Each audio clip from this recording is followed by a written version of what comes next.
Evergreen info channel को subscribe करें, साथ में बेल आइकन पर क्लिक करें ताकि मेरी नई आने वाली वीडियोस आप तक पहुंच सकें। अस्सलामु अलैकुम व्यूअर्स, इंग्लिश में हम डिफरेंट वेज से आई एम सॉरी कहते हैं। आज के इस वीडियो में मैं आपको सिखाऊंगी कि आई एम सॉरी का रिप्लाई कैसे डिफरेंट वेज से आपने देना है। Different ways replies to I am sorry. ज़्यादातर हम इंग्लिश में कहते हैं इट्स ओके या फिर इट डज़न्ट मैटर।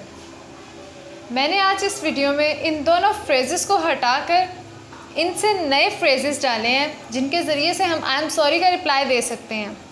ये फ्रेजेस आप बहुत ही क्रिएटिव और इंटरेस्टिंग वे से बोल सकते हैं ताकि आप बहुत फ्लुएंट साउंड करें। तो आइए देखते हैं वो कौन से डिफरेंट वेज हैं जिसके ज़रिए से हम आई एम सॉरी का जवाब दे सकते हैं। जो आज का हमारा फर्स्ट फ्रेज़ है आई एम सॉरी के रिप्लाई में कहने के लिए, वो है that's all right. That's all right. ये आप इट्स ओके की जगह पर बोल सकते हैं। It's okay, that's all right.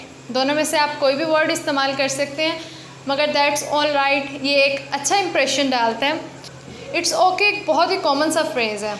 इसकी जगह पर अगर आप दैट्स ऑल राइट वाला फ्रेज़ यूज़ करेंगे तो एक अच्छा इंप्रेशन आपका पड़ेगा। दैट्स ऑल राइट का मतलब होता है ठीक है। तो अगर किसी ने आपकी कोई पर्सनल चीज़ यूज़ कर ली है तो वो आपको बाद में बोले आई एम सो सॉरी, मुझे नहीं पता था कि ये आपकी है। फॉर एग्ज़ाम्पल, अगर आपका पेन पड़ा है या फिर आपकी डायरी पड़ी है या आपकी कोई फ़ाइल पड़ी है आपके ऑफिस में, तो उसमें से सडनली किसी ने पेपर निकाल कर वो यूज़ कर ली है, तो बाद में वो आपसे कहे आई एम सो सॉरी, मुझे नहीं पता था कि ये आपका है। तो इसके रिप्लाई में आप बोल सकते हैं दैट्स ऑल राइट, कोई बात नहीं, ठीक है। दैट्स ऑल राइट का मतलब होता है इट्स ओके। नेक्स्ट फ्रेज़ है हमारा never mind. Never mind. Never mind का मतलब ही बिल्कुल दैट्स ऑल राइट जैसा है, मतलब कोई बात नहीं, इट्स ओके, ठीक है। कभी कभी ऐसा होता है ना कि आप किसी को कोई अर्जेंटली कॉल कर रहे हैं, आपको उससे कोई इन्फॉर्मेशन चाहिए होती है, आपने उसको कॉल 10 या 12 बार मिलाई होती है लेकिन उन्होंने आपकी कॉल रिसीव नहीं की होती, तो ऑब्वियसली आपको थोड़ा सा गुस्सा तो आएगा, पर आप क्या कह सकते हैं क्योंकि आपका काम तो सॉल्व हो चुका है। सो फाइनली जब वो आपको कॉल बैक करते हैं और कहते हैं hello sorry I missed your calls, मैंने तुम्हारी कॉल्स मिस कर दी, तो आप कहेंगे नेवर माइंड, कोई बात नहीं, अब मेरा काम हो गया है। Never mind, I have done my work now. Next phrase है हमारा डोंट अपोलोजाइज। Don't apologise. ये आपसे कोई तब बोलेगा जब ऑब्वियसली आपने कोई गलती की होगी। तब जब आप उससे माफ़ी मांगेंगे तो वो कहेगा डोंट अपोलोजाइज, माफ़ी ना मांगो, डोंट अपोलोजाइज। आप फॉर एग्ज़ाम्पल आप अपने ऑफिस में हैं तो वहाँ पर आपसे कोई गलती हो गई है, तो आप अपने बॉस से कहते हैं, तो आप अपने बॉस से कहेंगे आई एम सॉरी। तो अगर आपकी गलती छोटी सी हो तो आपके बॉस आगे से रिप्लाई करेंगे डोंट अपोलोजाइज, डोंट अपोलोजाइज, कोई बात नहीं या माफ़ी ना मांगो। हमारा नेक्स्ट फ्रेज़ है don't worry about it. Don't worry about it. इसका मतलब है अरे फ़िक्र मत करो, हो जाता है, किसी से भी हो जाता है, मतलब फ़िक्र मत करो, इसके मुतल्लिक फ़िक्र मत करो। ऐसा भी हो सकता है कि आपको किसी ने बहुत इंपॉर्टेंट ईमेल या कोई कॉन्टैक्ट आगे फॉरवर्ड करने का कहा हो और आपके माइंड से स्लिप हो जाए, तो आप उसे कहेंगे I am so sorry I forgot about it. तो हो सकता है वो आपको रिप्लाई में कहें don't worry about it, don't worry about it, फ़िक्र मत करो। आप इसको यूज़ कर सकते हैं जब आप ऐसे कुछ कहना चाहें। नेक्स्ट फ्रेज़ है हमारा डोंट मेंशन इट या फिर डू नॉट मेंशन इट। इसका मतलब है अरे कोई बात नहीं, हो जाता है। जैसे पीछे मैंने आपको बताया था नेवर माइंड, उसका मतलब भी यही था, कोई बात नहीं। सो नेवर माइंड और डोंट मेंशन इट, इन दोनों का सेम ही मतलब है, कोई बात नहीं। नेक्स्ट फ्रेज़ है I quite understand. I quite understand. यहाँ पर क्वाइट का मतलब है काफ़ी, अंडरस्टैंड समझना। अगर किसी से कोई गलती हो और वो आपको सॉरी कहे और आप उसे बोलना चाहें कि मैं समझता हूँ, तो आप उसे कह सकते हैं आई क्वाइट अंडरस्टैंड। ये वर्ड है quite, quite, okay. For example, अगर आपने अपने ऑफिस से 3 दिन की लीव ली है और आप रीज़न देते हैं कि मेरी फैमिली में कोई काम था, कोई अर्जेंट काम था जिसकी वजह से मैं बिज़ी, तो आप अपने बॉस को जाकर बोलेंगे you know I am very sorry because मेरी फैमिली में कोई अर्जेंट काम था जिसकी वजह से मैं नहीं आ पाई। तो आपने ऑलरेडी उन्हें बता दिया है, वो समझ रहे हैं कि आप किसी रीज़न की वजह से बिज़ी थे। तो ऐसी सिचुएशन में आप बोल सकते हैं I quite understand, I quite understand, मैं समझता हूँ।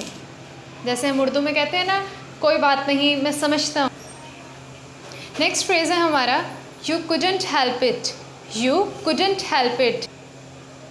इसका मुझे पता था कि तुम इस बारे में कुछ नहीं कर सकते थे, मुझे पता था कि तुम इस बारे में कुछ नहीं कर सकते थे। जैसे आप किसी सिचुएशन में बंधे हुए हैं और आपके पास कोई और ऑप्शन नहीं है, तो आप कह सकते हैं you couldn't help it, you couldn't help it. For example, आपको अपने फ्रेंड की वेडिंग अटेंड करनी है और दूसरी तरफ आपकी एक मीटिंग है ऑफिस में, जो कि बहुत इम्पॉर्टेंट मीटिंग है और आपको उस मीटिंग में हर हाल में प्रेजेंट होना है।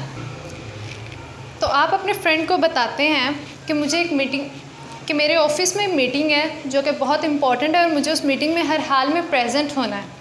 तो अगर आपके फ्रेंड अंडरस्टैंडिंग है तो हो सकता है वो आपको कहें आई क्वाइट अंडरस्टैंड, जो कि इस वाले फ्रेज़ से पिछला फ्रेज़ था। या ये भी हो सकता है वो आपको कहें you couldn't help it, you couldn't help it.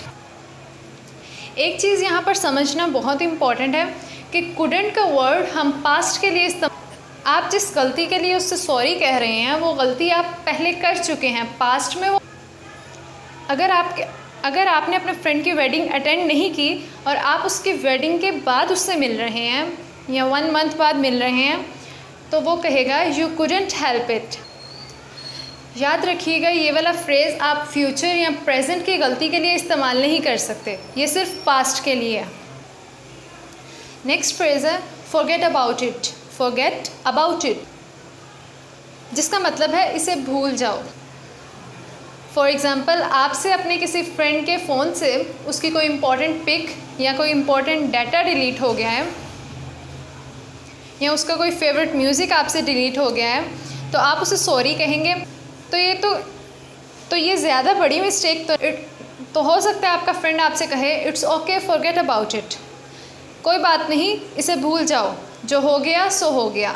जैसे हम उर्दू में बोलते हैं ना, जो हो गया सो हो गया, वैसे इंग्लिश में है forget about it. Next phrase है हमारा no harm done, no harm done. Harm का मतलब होता है बुरा, डन करना, नो नहीं। तो जब आप किसी को कहना चाहते हैं कि कुछ बुरा नहीं हुआ, तो तब आप इस फ्रेज़ को यूज़ कर सकते हैं नो हार्म डन।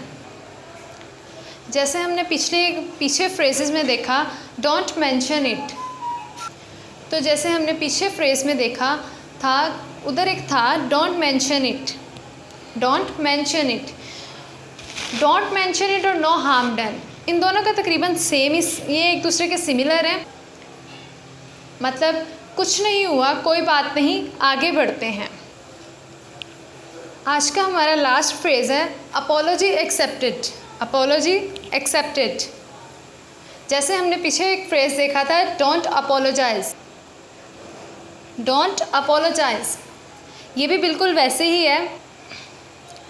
उसका मतलब था कि माफ़ी मांगने की ज़रूरत नहीं या फिर माफ़ी ना मांगो।